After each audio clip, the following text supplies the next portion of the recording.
রাগ না করে আমার আলোচনাটা শুনবেন। আল্লাহ রাব্বুল আলামিন বলছেন, ওমা ইউমিনু আকসারুহুম বিল্লাহ ইল্লা ওয়া হুম মুশরিকুন। আল্লাহর প্রতি ঈমান আনা সত্ত্বেও অধিকাংশ মানুষ যারা আল্লাহর প্রতি ঈমান এনেছে তারা মুশরিক। অধিকাংশ মানুষ কি কি বলেন? ঈমান আনা সত্ত্বেও। এর অর্থ কি জানেন? 106 নম্বর আয়াত সূরা ইউসুফ। এর অর্থ হলো নামাজ পড়া সত্ত্বেও, রোজা রাখা সত্ত্বেও, হজ করা সত্ত্বেও অধিকাংশ মানুষ কি? মুশরিক। আল্লাহ বলছেন।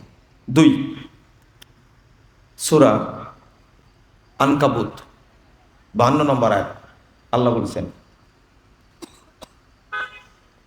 ওয়া ইন্না কাসীরাম মিনান নাস বিলিকাই রাব্বিহিম লাকাফিরুন। না, সূরা রোম 8 নম্বর আয়াত আল্লাহ বলছেন, ওয়া ইন্না কাসীরাম মিনান নাস বিলিকাই রাব্বিহিম লাকাফিরুন। অধিকাংশ মানুষ যারা আল্লাহর সঙ্গে সাক্ষাৎ করবে, রবের সঙ্গে সাক্ষাৎ করবে, কাফের হয়ে বলেন নাউজুবিল্লাহ। মানে রবকে বিশ্বাস করে কিন্তু রবের সাথে সাক্ষাৎ করবে কি অবস্থায়? জোরে বলেন তো। কাফের অবস্থায়। আল্লাহ বলছেন, কথা আমার না। আরেকটা শুনুন, এটা সূরা আনকাবুত 52 নম্বর আয়াত আল্লাহ বলছেন, আল্লাযীনা আমানু বিল বাতিল ওয়া কাফারু বিল্লাহ উলাইকা হুমুল খাসিরুন।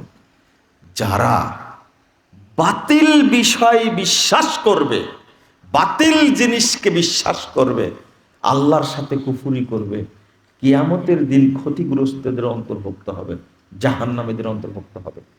তাহলে বাতিল বিষয় বিশ্বাস করলে মানুষ কি হয়ে যায়? আবার বলেন, কি হয়ে যায়? কাফের হয়ে যায়। মিথ্যা বিষয়কে কেউ যদি বিশ্বাস করে সে কি হয়ে যায়? কাফের হয়ে যায়। আল্লাহ বলছেন সূরা বাকারা 42 নম্বর আয়াত আল্লাহ বলছেন, ওয়ালা তালবিসুল হাক্ক বিল বাতিল। তোমরা হকটাকে বাতিলের সাথে মিশ্রিত করো না। হককে হক জায়গায় রাখতে হবে, বাতিলকে বাতিলের জায়গায় রাখতে হবে, মিশ্রিত করা যাবে না। তাহলে কোরআন থেকে আয়াতগুলো বললাম। এবার একটা হাদিস শোনেন। রাসূল সাল্লাল্লাহু আলাইহি সাল্লাম বলছেন, ইয়াতি আলান নাসে জামান, 30,992 নম্বর হাদিস, মুসান্নাফ ইবনে আবি শাইবার মধ্যে এসেছে, সনদ সহিহ। ইয়াতি আলান নাসে জামান, মানুষের সামনে একটা যুগ আসবে, একটা সময় আসবে, ইয়াজতামিউন ওয়া ইউসাল্লুনা ফিল মাসাজিদ। এই টাইমে লোকেরা দলে দলে মসজিদে যাবে, তারা সালাত আদায় করবে। আবার শোনেন, ইয়াজতামিউন ওয়া ইউসাল্লুনা ফিল মাসাজিদ। সব মসজিদে মানুষ দলে দলে যাবে, সালাত আদায় করবে, মসজিদ ভর্তি থাকবে, সব মসজিদ। ওয়ালাইসা ফীহিম মুমিন, কিন্তু কোন মসজিদেও একজন ঈমানদার পাওয়া যাবে না। এটা ভয় লাগে না? আমি তো নামাজ পড়ি, আমিও তো রোজা রাখি, তাহাজ্জুদ পড়ি, মসজিদে যাই, কিন্তু আল্লাহর নবীটা কি বললেন? সব মসজিদে মসজিদে মুসল্লিতে ভর্তি থাকবে, কিন্তু কোন মসজিদে একজন ঈমানদার খুঁজে পাওয়া যাবে না। মজার ব্যাপার কি জানেন? নামাজ পড়ে কিন্তু কি নাই? আবার বলেন, কি নাই? মুসল্লি আছে কিন্তু ঈমানদার নাই। মুসল্লি আছে কিন্তু কি নাই? ঈমানদার নাই। আপনি যাবেন কোথায়? 2219 নম্বর হাদিস তিরমিজির মধ্যে এসেছে, রাসূলুল্লাহ সাল্লাল্লাহু আলাইহি ওয়াসাল্লাম বলেছেন, লা তাকুমুস সাআহ হাত্তা তালহাকা কবাইলু মিন উম্মতি বিল মুশরিকিন। কিয়ামত হবে না যতদিন যতদিন আমার উম্মতের বহু দল মুশরিকদের সাথে মিশে না যাবে, ততদিন কিয়ামত হবে। অধিকাংশ মানুষ মুশরিক হয়ে যাবে। কে বলছেন? আল্লাহ নবী বলছেন ওয়া হাত্তা ইয়াবুদুল আওসান, অধিকাংশ মানুষ মূর্তি পূজা করবে। তাহলে নামাজ পড়া সত্ত্বেও, রোজা রাখা সত্ত্বেও অধিকাংশ মানুষ মুশরিক, অধিকাংশ মানুষ কাফের, এটা কে বললেন? আল্লাহ বললেন। তাহলে নামাজ পড়ে লাভ কি? রোজা রেখে লাভ কি? ঈমানই যদি না থাকে। এই জন্য বলি, কেউ যদি নামাজ পড়ে 30 বছর অজুবিহীন, কবুল হবে? এক ওয়াক্ত হবে না? দেখেন না হওয়ানো যায় কিনা। এক ওয়াক্ত হবে? এইটা যেমন জানেন আপনি, এইটা যেমন জানেন যে অজু ছাড়া যদি কেউ 1000 বছর নামাজ পড়ে হবে? তাহাজ্জুদ হবে মনে হয়, জানাজাও হবে না। ও জানাজাও হবে না তাহলে, তাই না? এইভাবেই বিশ্বাস করতে হবে, ঈমান ছাড়া যদি কেউ 50,000 বছরের ইবাদত করে কবুল হবে? এটাই বোঝার দরকার আগে। বহু মানুষ কিয়ামতের দিন সালাত, সিয়াম, হজ, যাকাত না করে শুধু তাওহীদের বলে, ঈমানের বলে জান্নাতে চলে যাবে। আপনি কত হাদিস নেবেন, কিন্তু বলেন তো দেখি, ঈমান নাই, ঈমান নাই, সালাত, সিয়াম, হজ, যাকাত আছে, জান্নাতে যাওয়া যাবে? একজন যেতে পারবে না। তাহলে সালাত, সিয়াম, হজ, যাকাত এটার দাম বেশি না ঈমানের দাম বেশি? ঈমানই নাই তো। সালাত আছে কিন্তু কি নাই? ঈমান নাই। সালাত আছে, ঈমান নাই। তাহলে বলেন তো এই সালাত দিয়ে কোনো লাভ হবে? কেমন জানেন? একজন লোক অসুস্থ হয়ে গেছে, মেডিকেলে নিয়ে গেছেন, অজ্ঞান হয়েছে, মেডিকেলে নিয়ে গেছেন। বলেন তো ডাক্তার প্রথম কি কাজ করবে? হ্যাঁ, পাল্টে গেল, বেঁচে আছে কিনা সেটা দেখবে আগে, তাই না? হ্যাঁ, না আগে হার্টের চিকিৎসা শুরু করবে? হ্যাঁ, আগে দেখবে ও বেঁচে আছে কিনা, ওর আত্মা আছে কি না। যদি আত্মা না থাকে তাহলে কি করবে? চিকিৎসা শুরু করবে। হ্যাঁ, চিকিৎসা বন্ধ। এটা সুন্দরই তো বুঝছেন আপনি। আত্মা না থাকলে এবার চেক আপ করা শুরু করবে নাকি? না আত্মা থাকলে তারপর চিকিৎসা শুরু করবে? তা আপনাদের অবস্থা ঠিক এই রকম। সালাত আছে, সিয়াম আছে, হজ আছে, কিন্তু ভিতরে আত্মাই নাই। তাহলে কি হবে? ডাক্তারকে চেক আপ আর করবে? সর্বোচ্চ একটা চেক আপ করবে, যে ওই একটা ইসিজি করে আপনার হাতে একটা কি ডেথ সার্টিফিকেট দিয়ে দিবে, ভাই এটা নিয়ে যান, এটাই আপনার সান্ত্বনা। এটা আপনার সান্ত্বনা। ইসিজি করে ডেথ সার্টিফিকেট বের করে আপনাকে দিয়ে দেবে, মরা সার্টিফিকেট দিবে আপনাকে। সর্বোচ্চ এই কাজটা করবে। ওর আর দেখবে না ওর হার্টটা কেমন আছে, কিডনি কেমন আছে, কেন স্টক করলো, দেখতে যাবে? আর দেখতে যাবে না। ঠিক আপনাকে চিন্তা করতে হবে আগে আমার ঈমান আছে কিনা। ঈমান থাকলেই সালাত কাজ করবে, ঈমান থাকলেই সিয়াম কাজ করবে, ঈমান থাকলেই অন্য অন্য সব আমল কাজ করবে। এই জিনিসটা বাঙালিকে এখনো বোঝাতে পারলাম না। ও আগে নামাজ নিয়ে ব্যস্ত। কি নিয়ে ব্যস্ত? নামাজ নিয়ে ব্যস্ত, হজ নিয়ে ব্যস্ত, সিয়াম নিয়ে ব্যস্ত। মানে কেমন হয়েছে জানেন? হুজুর পাগড়ির এমন ফজিলত বর্ণনা করেছে জালসায়, পরের দিন ছাত্র মাদ্রাসায় হাজির হয়েছে পাগড়ি পরে, বুঝতে পারলেন? কিন্তু পাগড়ি যে হতো নাই, তার লুঙ্গিটা খুলে পাগড়ি বাঁধছে। বুঝছেন কথা? এই এই ওয়াজ 1991 সালে শোনা, আমার এই মাদ্রাসাতেই শোনা, ওই জন্য বললাম। কথা বুঝতে পারলেন? পাগড়ির ফজিলত। আমাকে আর উস্তাদ, আমার এক উস্তাদ বেঁচে আছেন এখনো, এই ওয়াজ করেছিলেন পাগড়ির ফজিলত শুনে ও ফরজটাকে কিছু মনেই করেনি। লুঙ্গি খুলে কি হুজুর বলছে, কি রে সর্বনাশ তুই করছিসটা কি?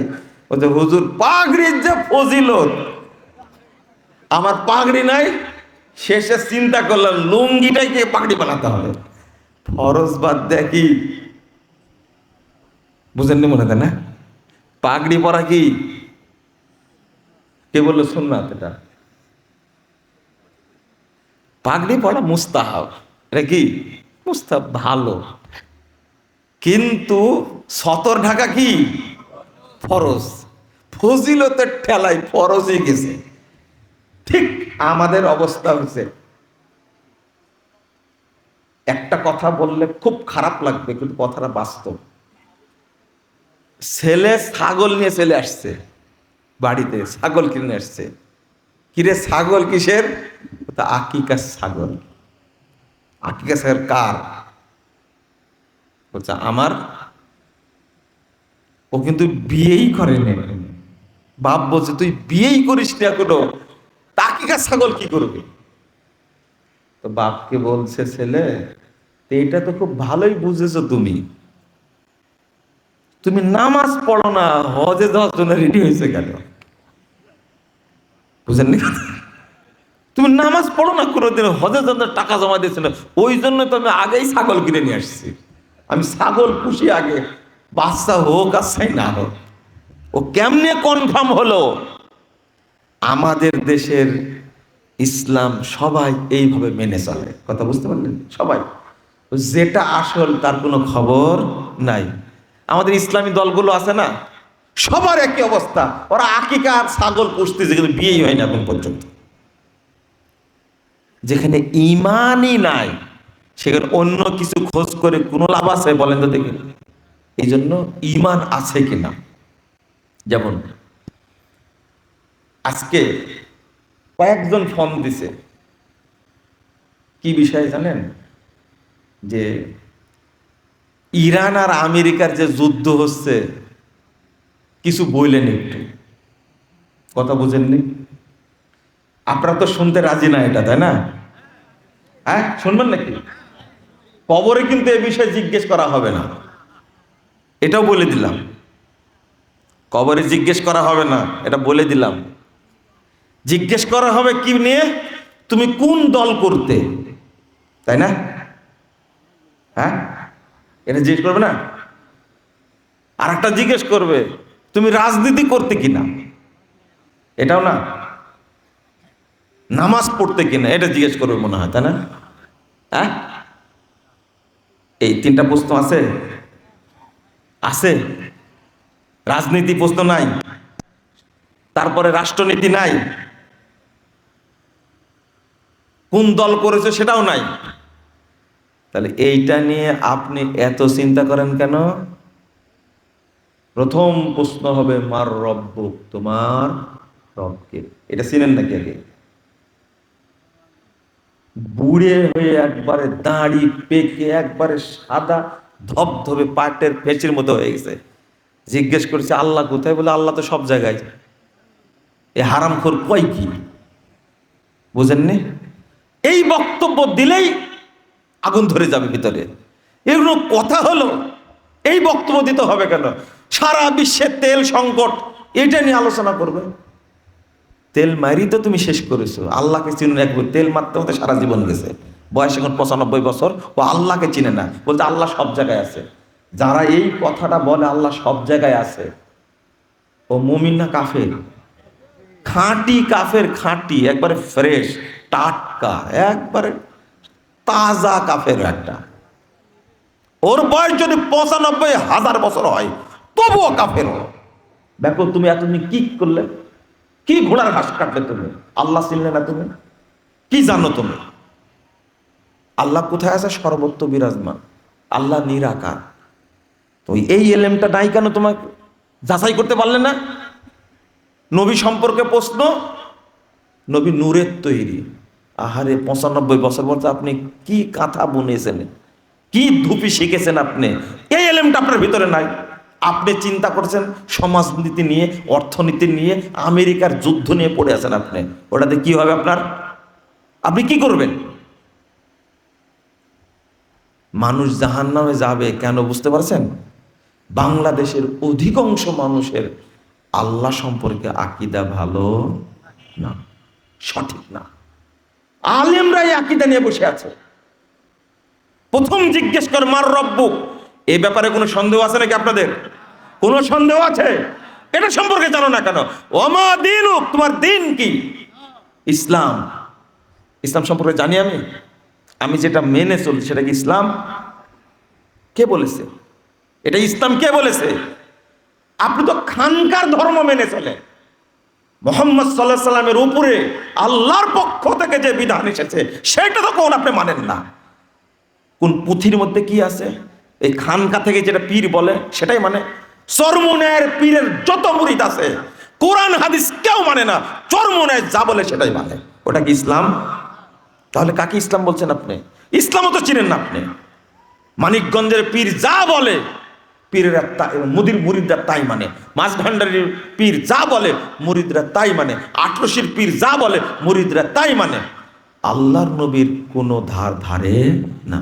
ধার ধারলে তো এই নাম হবে কেন?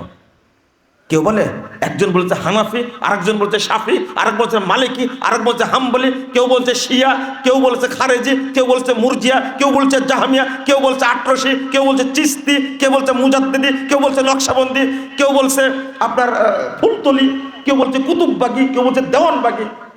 মোহাম্মদি তো কেউ বলে না। বলে কেউ? এরা কেউ কিয়ামতের দিন আপনার উপকার করতে পারবে? আরে নিজের কি অবস্থা হবে সেটা জানে না। তাহলে আপনি কি দিন চিনলেন? কি দিন চিনলেন? কার দিন মেনে চললেন? আপনি মঈনুদ্দিন চিশতির দিন মেনে চলেন, আপনি কাদারিয়া আব্দুল কাদের জিলানীর দিন মেনে চলেন, আপনি নকশবন্দিয়া, আপনি মুজাদ্দিদিয়া মুজাদ্দিদ আল ফেসানি, আপনি তার দিন মেনে চলেন। ইসলাম কখন মানলেন? যদি আপনি ইসলাম মানতেন তাহলে আপনার নাম হল তো মুসলিম, মুহাম্মাদি বলতেন আপনি। তা তো বলেন না আপনি। পরিচয় আমার চরমোনাই, পরিচয় আমার আটরশি, পরিচয় আমি কিসের? ওমান নাবিয়ুক, তোমার নবী কে? উত্তর কি বলেন? মুহাম্মদ সাল্লাল্লাহু আলাইহি সাল্লাম। আমি মুহাম্মদকে চিনি? আমি চিনি না তো মুহাম্মদ সাল্লাল্লাহু আলাইহি সাল্লামকে। আমার বড় নেতা, কেউ বলে আমার বড় নেতা শেখ মুজিব, আর কেউ বলে আমার বড় নেতা জিয়াউর রহমান, তাই না? কত সুন্দর কথা।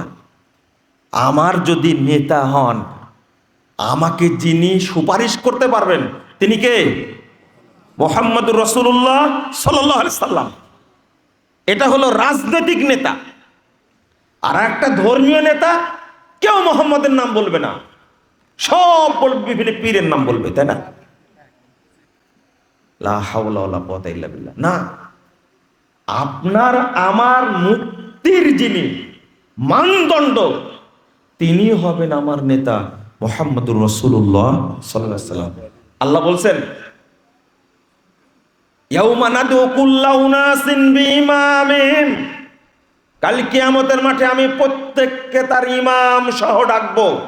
আল্লাহ বলছেন ৭১ নম্বর আয়াত সূরা বানী ইসরাঈল। এই আয়াতের অনুবাদ ও অর্থ করতে যে ইমাম ইবনে কাসির রাহিমাহুল্লাহ তিনি বলছেন, ফাহাদা আকবারু শারাফিল লিআসহাবিল হাদিস লিআন্না ইমামাহুমুন নাবিয়্যু সাল্লাল্লাহু আলাইহি ওয়াসাল্লাম। এই আয়াতের মধ্যে সবচেয়ে বড় মর্যাদা রয়েছে আহলুল হাদিসদের জন্য, কারণ কাল কিয়ামতের মাঠে তাদের একমাত্র ইমাম হবেন মুহাম্মদুর রাসূলুল্লাহ সাল্লাল্লাহু আলাইহি ওয়াসাল্লাম।